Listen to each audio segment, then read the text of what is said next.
Talvez. Ok.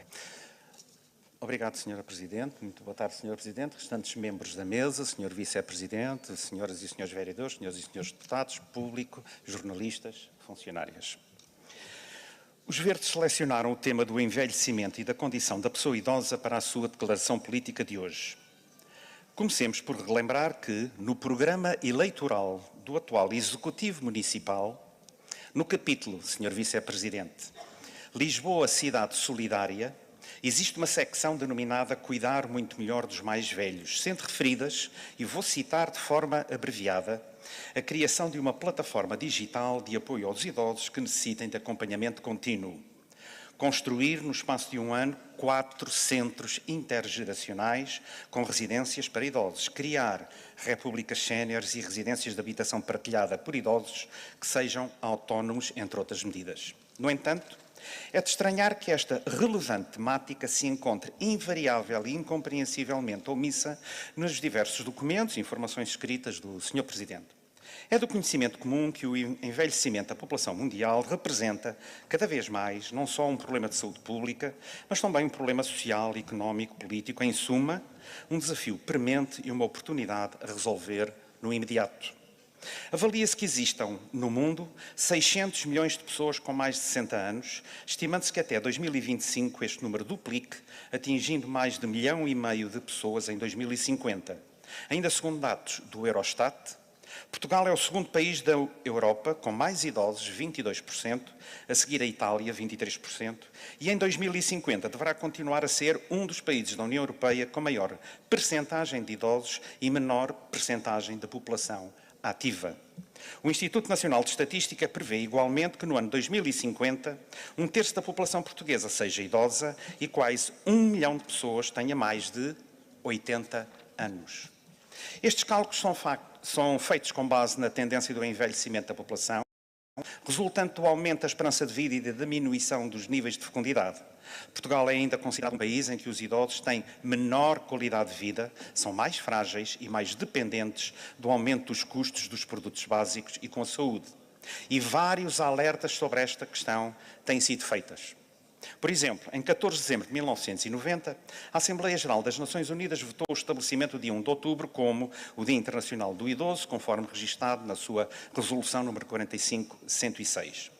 Mais de 3 décadas decorridas, pretende-se lembrar a comemoração deste dia para que, por um lado, cada um dos portugueses acompanhe o envelhecimento populacional como uma vitória de todos, dos profissionais de saúde, da vacinação, do controle das doenças crónicas, do combate à pobreza, mas, sobretudo, dos serviços de proximidade das autarquias com o fornecimento de apoios como o abastecimento público de água potável, saneamento básico ou acesso a uma habitação condigna. Porém, será que a nossa sociedade é verdadeiramente amiga dos idosos e das idosas, criando condições de igualdade e justiça numa democracia que se pretende plural, justa, igual e social?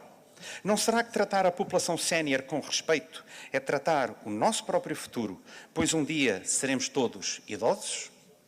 Criar um caminho para a valorização da pessoa idosa, melhorando a sua qualidade de vida através das condições sociais e económicas, é ou não o lema a aprofundar e prosseguir nestes tempos vindouros.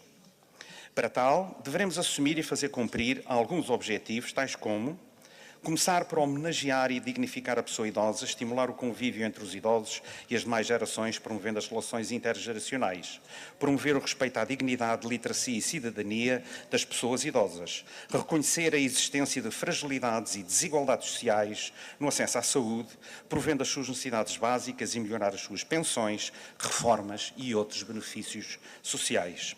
Aproveitar as experiências e a aprendizagem ao longo da vida dos cidadãos da terceira idade e criar políticas proativas e adaptativas de trabalho e interação de atividades lúdicas, promover a proteção social e o acesso à cobertura universal da saúde. refletir sobre as melhores práticas, lições e progressos para mudar as narrativas e estereótipos negativos que envolvem a velhice, criar condições para que, sempre possível, manter os idosos nas suas residências com dignidade e conforto, prestando-lhes o devido acompanhamento periódico.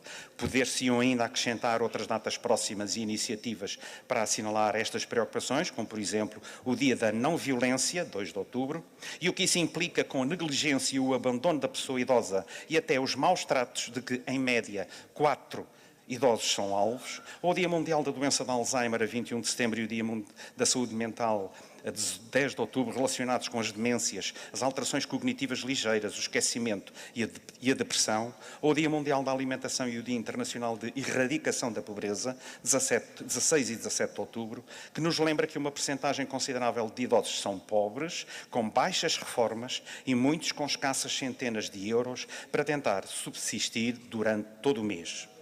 Também a 28 de outubro celebra o Dia Mundial da Terceira Idade, com o objetivo de chamar a atenção para a situação económica e social da população idosa, daqueles que passam mais tempo sozinhos, vivem em carência económica e isolados dos seus familiares, deixados ao abandono em hospitais, lares de terceira idade ou sozinhos em casa. Se durante milénios os idosos foram pilares no seio da família, responsáveis pela transmissão de valores e de conhecimentos aos mais novos, funcionando como um ponto de equilíbrio familiar, ajudando a criação dos mais novos, se eram os avós que cuidavam e educavam os nossos filhos, acautelavam as nossas refeições, porque são hoje esquecidos. Continuam não a ser um dos pilares indispensáveis da nossa comunidade. São absolutamente necessárias medidas de reforço dos apoios às atividades das associações de reformados, pensionistas e idosos, sem esquecer a importância de centros de dia e de convívio no combate ao isolamento social e na promoção do convívio e fruição saudável dos tempos livres, prestar o apoio aos que já não podem sair da sua habitação, sendo fundamental no âmbito da segurança social pública, universal e solidária, assegurar a reposição anual do poder de compra, valorizando as pensões. Então, o que se compromete a sociedade a fazer pelos séniores, quer seja a nível dos orçamentos de Estado, quer seja através das políticas municipais. Quais as debilidades do projeto Radar? E, Sr. Vice-Presidente, o que aconteceu ao capítulo Lisboa Cidade Solidária do seu programa eleitoral? Será que foi só para os eleitores verem? Muito obrigado, Sra. Presidente.